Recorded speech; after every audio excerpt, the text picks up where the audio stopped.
오늘 본문을 통해서 세 가지 말씀을 한번 나누고자 합니다. 요한계시록 말씀은 제가 참 지금까지 많이 하지는 않았는데 저도 참 요한계시록 말씀이 어렵고 힘들다 보니까 많은 설교를 하지 않았는데, 그래도 요한계시록은 또 우리에게 또 주시는 메시지가 있고 또 하나님의 마음이 있고 뜻이 있기 때문에 1절과 6절의 말씀을 가지고 우리 세 가지 말씀의 은혜를 나누고자 합니다. 첫 번째는 요한계시록의 가장 큰 주제는 계시입니다. 계시. 이 요한계시록 1장 1절 말씀을 보시면 이렇게 시작을 합니다. 예수 그리스도의 계시라. 저 문장으로 시작이 돼요. 그리고 저 문장으로 요한계시록 22장을 다 설명할 수 있습니다. 요한계시록의 핵심이고 대주제가 바로 이 예수 그리스도의 계시라는 이 한 문장에 다 포함됩니다.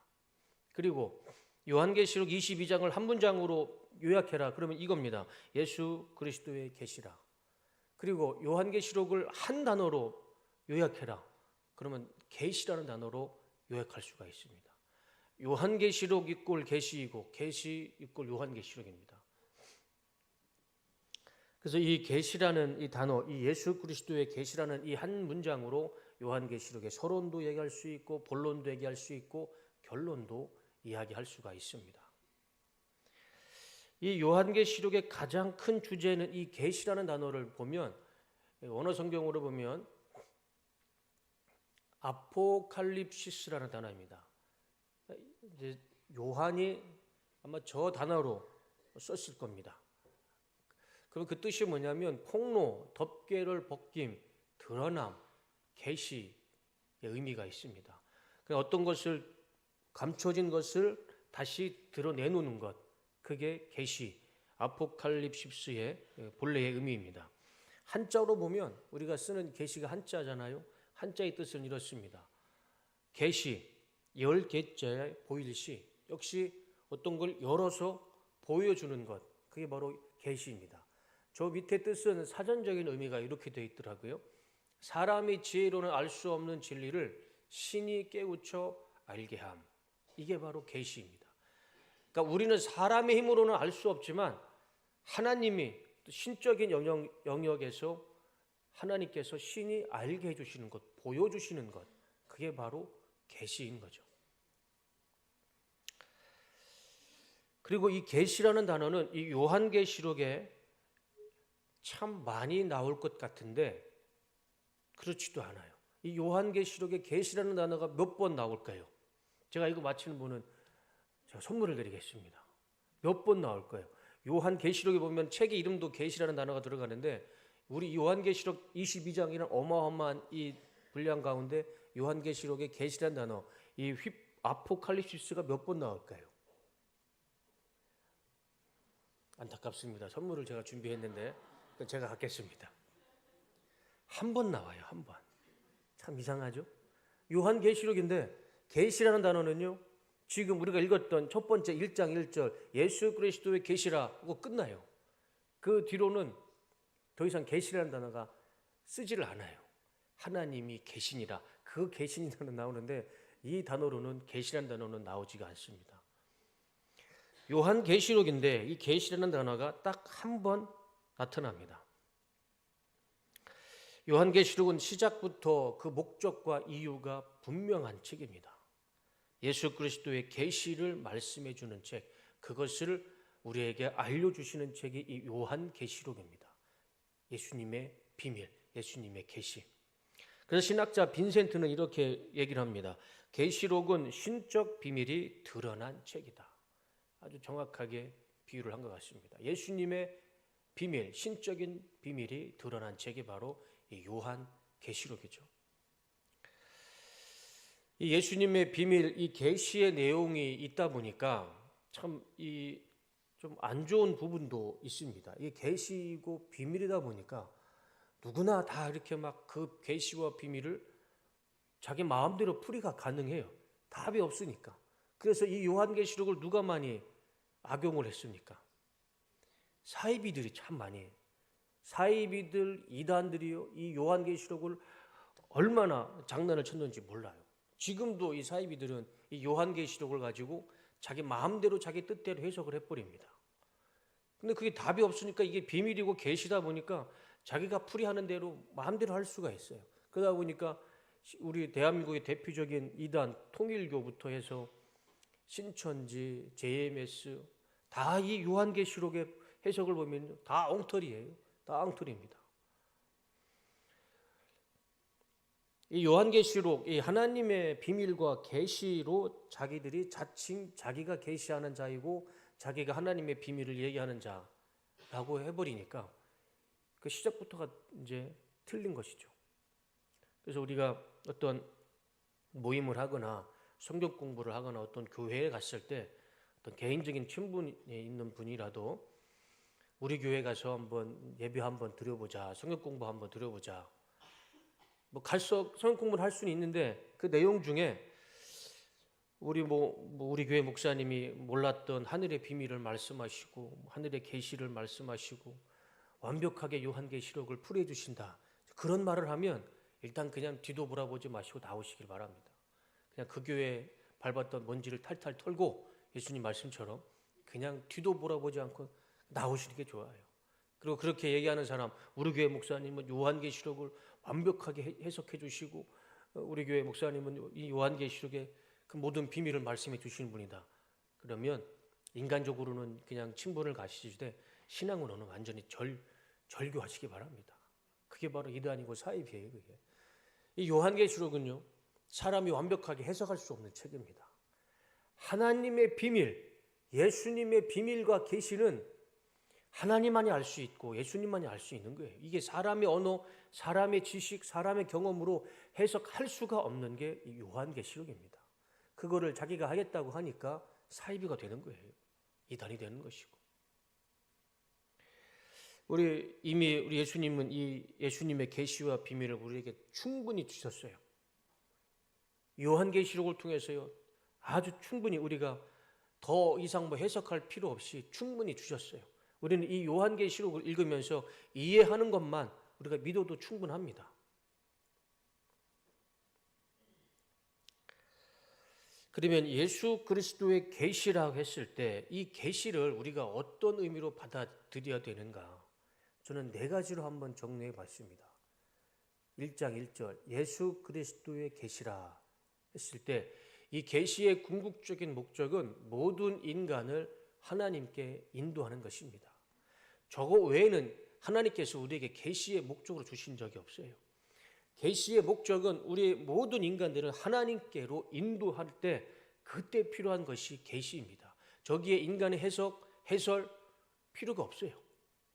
오히려 하나님의 목적을 흐리는 겁니다. 2번째, 계시는 예수님이 중심이 되어야 됩니다.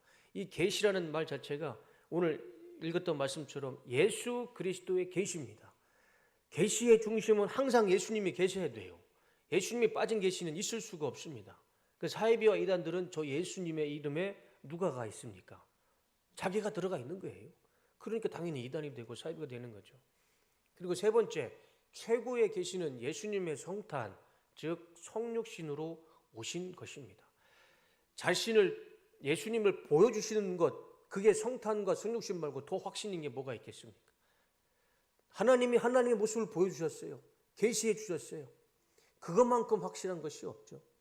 4번째는 구약의 계시는 장차 오실 예수님의 계시이고 신약의 계시는 오신 예수님과 다시 오실 예수님의 계시입니다. 요 4가지 계시의 기준을 가지시고 이 요한계시록 말씀을 읽으시고 또 설교를 들으시고 그렇게 되면 우리가 적어도 이 요한계시록의 범위에서 크게 벗어나는 일은 없을 것입니다. 2번째는 요한계시록은 해석이 아닌 실천의 책입니다.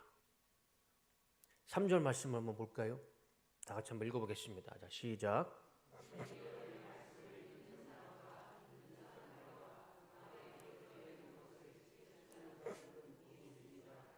그때가 가까이 왔기 때문입니다. 자, 말씀을 한번 보시면 다시 한번 말씀 보여줘 보세요.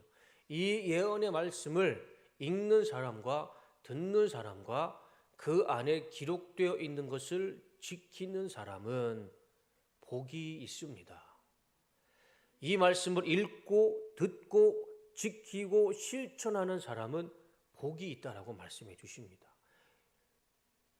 우리가 요한계시록을 생각하면 이 책은 해석하는 책이고 주석으로 봐야 될 책이라고 생각하는데 이 책을 직접 쓴 요한은 그렇게 말하지 않았습니다. 이 말씀을, 이 제 계시의 말씀을, 이 예언의 말씀을 듣고 읽고 그리고 지키고 실천하며 살아라. 이게 요한계시록의 목적입니다. 우리가 듣고 읽고 지키며 살아가야 됩니다. 이거를 내가 굳이 해석하겠다고 그렇게 하는 것이 아니라 이 말씀을 듣고 읽고 지키는 것, 그게 요한계시록, 요한이 이 요한계시록을 쓴 목적인 것입니다. 그래서 이 요한계시록에 보면은 초대교회 7교회를 예로 들어 주십니다. 7교회 먼저 보여주셨는데 이 7교회를 설명해 주십니다. 제가 이 설교를 준비하면서 여러 한번 도표를 찾아봤는데 이 도표가 가장 잘 정리를 해놨더라고요. 요한계시록에 나오는 7교회가 바로 저 교회입니다. 에베소, 서보나, 어디죠? 버가오, 두아디라, 사데, 빌라델피아, 라오디게아, 이 7교회입니다.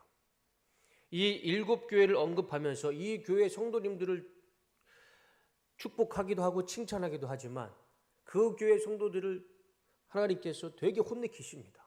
그리고 그것을 혼내키면서 실천해야 할 일도 말씀해 주십니다. 그러니까 이 7교회를 요한계시록에서 보여주면서 그들의 잘못과 잘한 것과 해야 할 일들을 말씀해 주시는 거예요. 예를 들자면 에베소 교회는 칭찬 한번 읽어주시겠습니까? 칭찬. 자, 시작.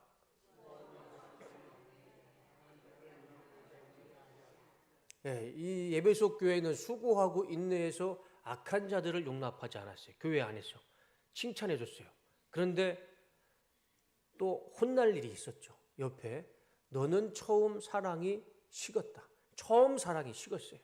그것을 예수님이 하나님이 지적하신 거예요. 그래서 경고까지 합니다. 촛대를 치워버리겠다.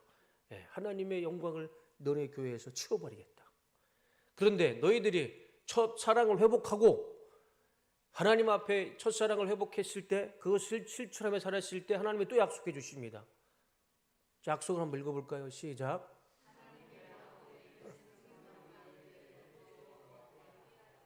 저게 목적인 거예요. 저 약속을 하나님이 축복을 주시기 위해서 칭찬도 하셨다가 꾸중도 하셨다가 그래서 너희들이 이렇게 실천을 해야 된다. 그리고 약속까지 축복까지 해주시는 저 단계가 7교회에 다 있습니다.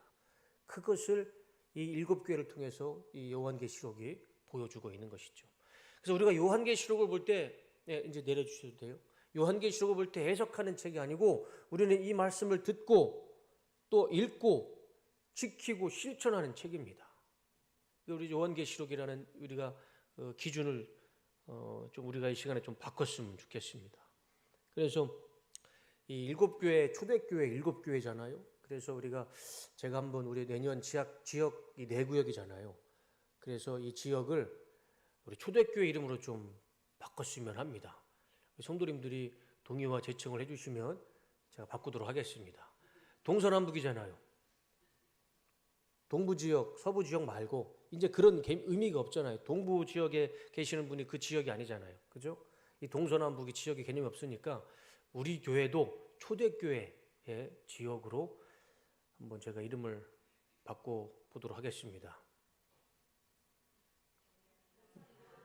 마음에 들지 않으시면 반대표를 한번 손 한번 들어주시면 그러면 그래서 제가 7교회 중에 제일 생각해 봤어요. 우리 교회 어떤 교회 작은 교회가 됐으면 좋을 것 같은가 했을 때 에베소 교회, 서머나 교회, 두아디라 교회, 필라델피아 교회 이 교회가 그래도 7교회 중에서는 하나님의 칭찬도 많이 받고 성도님들도 신앙생활을 잘했던 교회예요. 그래서 우리 내 지역에 이 지역을 내년에는 우리 초대교회 이름으로 바꾸도록 하겠습니다. 예, 아멘 해주셨기 때문에 통과됐습니다. 예. 그래서 우리 요한계시록을 보았을 때 3절의 말씀처럼 듣고 읽고 그리고 지키고 실천하는 책이 바로 이 요한계시록이다. 그런 기준을 우리가 가졌으면 좋겠습니다. 마지막 세 번째는 이 요한계시록은 성도의 정체성을 말해주는 책입니다. 아마 이런 말씀은 6절 말씀을 보시면 다 같이 한번 읽어보겠습니다. 시작.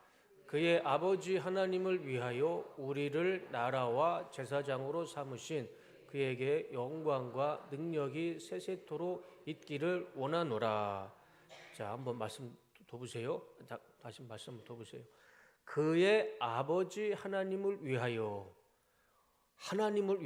우리를 나라와 제사장으로 삼으신 그에게 영광과 능력이 세세토록 있기를 원하노라. 자, 이 말씀 중에요, 우리 성도의 본질, 정체성을 말씀해 주십니다. 우리가 뭐라고요? 하나님을 위해서 나라와 제사장으로 삼아 주신 겁니다. 원문을 보시면 이렇습니다. 제가 헬라어는 잘 모르지만 제가 한번 첫 줄에 보시면 KAI라는 알파벳으로 되어 있는 게 카이라는 단어인데 그게 그리고입니다. 그리고 제가 한번 읽어드릴게요. FOESN 헤마스 바실레이안 히에레이스 토 네오 첫 줄이에요. 여기서 빨간색을 보시면 바실레이안이 나라이고 히에레이스가 제사장입니다. 그리고 뒤에 토 네오가 하나님의, 그러니까 하나님의 나라, 하나님의 제사장이에요. 그래서 제가 밑에 그 해석을 해보시면 그리고 그분께서 그분의 하나님과 아버지께서 우리를 나라로 제사장으로 만드셨다.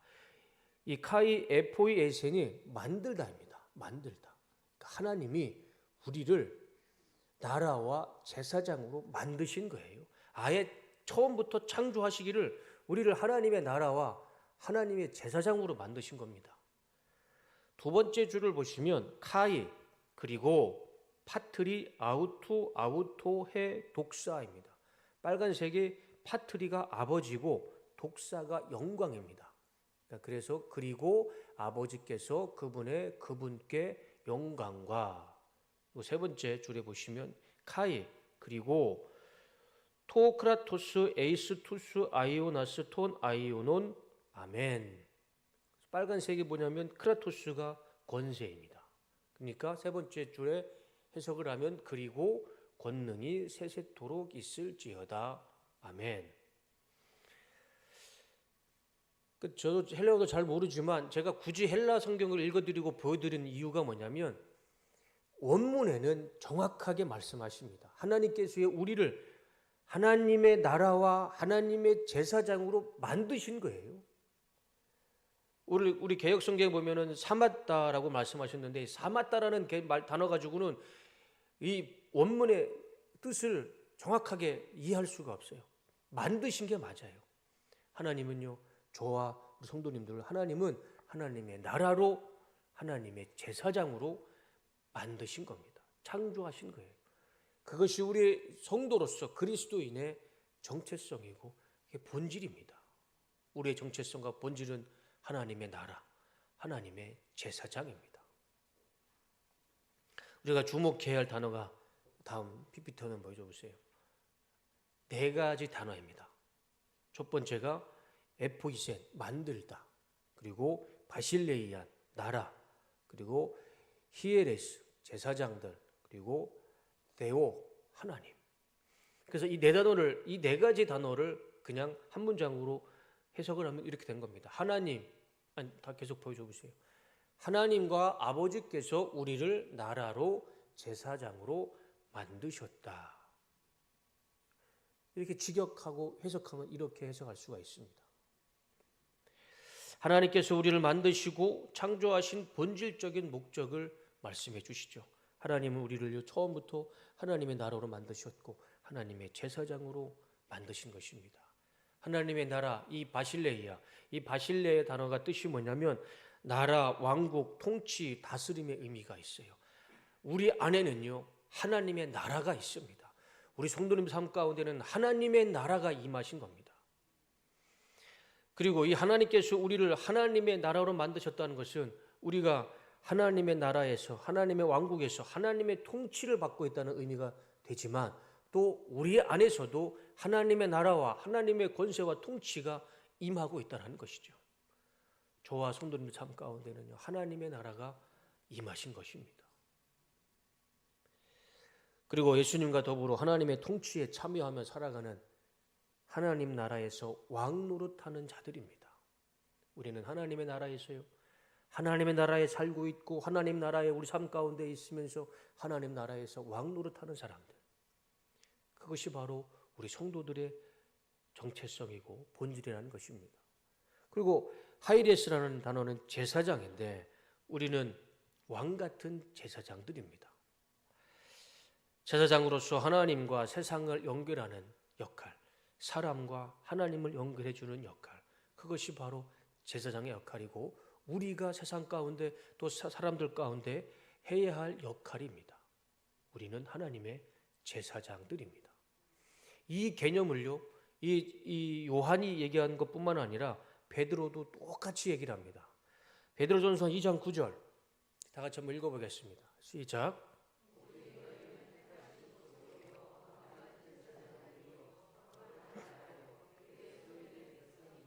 예, 말씀 놔둬보세요. 오직 너희는 첫 번째 택하신 족속이에요. 두 번째 왕 같은 제사장들이에요. 똑같이 얘기하죠. 그리고 거룩한 나라요, 소유된 백성이에요. 베드로도요 이 오늘 요한계시록에 나오는 말씀 두 가지 개념을 똑같이 얘기합니다. 우리는요 왕 같은 제사장이고 거룩한 나라, 하나님의 나라입니다. 이것이 우리의 본질입니다. 성도님들의 본질이에요. 성도는 하나님의 나라이고 하나님의 제사장입니다. 이것을 우리는 지키며 살아가야 됩니다. 우리 안에서 하나님의 나라가 무너지고 하나님의 제사장직이 무너질 수가 있습니다. 우리는 그것을 지키며 살아가야 됩니다. 그 정체성을 지키며 살아가야 됩니다. 우리가 있는 것이 바로 하나님의 나라가 임하는 것입니다. 우리가 가는 것이, 우리가 어디를 가든 무엇을 하든 그곳이 하나님의 나라가 임하는 것입니다. 우리 성도님들이 계신 곳, 그것이 가정이면 거기가 하나님의 나라가 되는 것이고, 우리 성도님들이 계시는 직장과 사업이 거기가 어디라도 우리 성도님이 계시는 곳이, 그곳이 하나님의 나라가 되는 것입니다. 그리고 그곳에서 우리는 제사장의 역할을 해야 됩니다. 세상과 하나님과의 연결을 해야 되고 사람과 하나님과의 연결을 해야 되는 것, 그 역할을 하는 것이 바로 우리 성도의 본질이고 또 우리 성도의 정체성입니다. 그리고 오늘 요한계시록의 말씀을 통해서 우리에게 주시는 말씀이기도 합니다. 이것을 통해서 우리는 하나님께 영광을 올려드리며 살아가야 되는 것입니다. 이 말씀을 그대로 지키고 신학과 교리로 정리한 교단이 있습니다. 어디일까요? 침례교입니다. 네, 침례교예요. 제가 침례교 목사라고 막 우격다짐으로 막 억지로 우기는 게 아니고, 실제로 이 만인 제사장과 또 하나님의 나라, 하나님의 절대 주권, 이 두 가지를 강조하는 교단은 전 세계 우주를 통틀어서 우리 침례교단밖에 없습니다. 제가 우리 2주 전에 우리 장로님들과 같이 성경 공부를 했는데, 침례교의 정체성에 대해서 우리 침례교는 무엇을 믿는가라는 그 교재를 가지고 같이 공부를 했습니다. 우리 장로님들도 이제 다 아실 거예요. 우리 침례교회는 두 가지 아주 명확한 신학이 있습니다. 우리 침례교회는 하나님의 바실레이아, 하나님의 절대 주권을 믿는 교단입니다. 이거는 우리가 양보할 수 없어요. 우리는 하나님의 절대적인 주권을 믿는 성도이고 교단입니다. 그리고 또 하나, 우리 침례교회는 하나님의 이 하이레이스, 제사장, 만인 제사장소를 믿는 교단입니다. 이 만인 제사장소를 교회의 신학과 교리로 정한 교단이 침례교 말고는 없습니다. 우리 침례교단은 하나님의 바실레이아와 하나님의 이 하이레스, 하나님의 주권과 하나님의 이 만인 제사장소를 믿고 또 그것을 실천하는 교단이 우리 침례교단입니다. 이 두 가지 교리 때문에 우리 침례교 선배들이 많이 순교를 당했고 고통을 당했죠. 사실 이것은 우리가 침례교단이 지켜야 할 아주 소중한 전통이기도 하지만 또 성경의 말씀이기도 합니다. 여러분, 우리 침례교단의 정체성이 뭐냐면 말씀 그대로 믿는 것이 우리 침례교의 정신입니다. 우리 침례교단의 역사를 보면 말씀 외에는 우리 믿지는 않았어요. 우리 예를 들자면 장로교의 시작은 칼빈이죠. 루터, 칼빈. 또 감리교의 시작은 존 웨슬레입니다. 근데 우리 침례교의 시작은 누굽니까? 없어요. 사람이 시작한 교단이 아닙니다. 우리는 말씀으로 시작한 교단이 이 침례교회예요. 참 자랑스러운 전통입니다.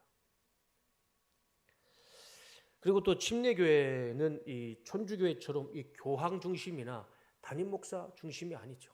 아시죠? 우리 침례교단은 어떤 정치를 합니까? 회중 정치. 어떻게 하셨어요? 회중 정치를 합니다. 그러니까 침례받은 사람이면 그 침례받은 사람이 중학생이든 초등학생이든 그 교회에 침례받은 성도라면 교회에 참여할 수가 있습니다. 이거 얼마나 민주적이고 얼마나 성경적입니까? 이것이 다 이 모든 교리가, 모든 신학이 말씀 그대로 우리가 침례교인으로서 받아들인 겁니다. 참 우리는 침례교도로서, 이 바프티스트로서 좀 자부심을 가져도 됩니다. 앞으로 우리 뚝섬 침례교회가 또 지향해야 할 교리이고 또 교회의 사명이 되는 것이라 생각을 합니다. 그래서 우리는 하나님의 나라이고 하나님의 제사장이다. 그렇게 처음부터 하나님 우리를 만드신 것입니다. 우리는 이 자부심을 가지고 하나님의 나라이고 하나님의 제사장이라는 이 자부심을 가지고 이 침례교인으로서 이 침례교의 전통을 지키면서 우리가 신앙생활을 했을 때 하나님께서는 우리의 삶을 축복하실 것이고 하나님의 나라로서 하나님의 제사장으로서 이 시대에 꼭 우리가 해야 할 역할을 하나님께서 우리 뚝섬교회에 주실 줄로 믿습니다. 그리고 또 그것을 우리가 이 요한계시록을 통해서 말씀으로 순종하며 살아갈 때 하나님께서는 우리에게 더 큰 열매와 또 축복을 주실 것이라 믿습니다. 설교를 정리하겠습니다. 이 요한계시록의 가장 중요한 단어는 계시입니다. 계시. 예수 그리스도의 계시.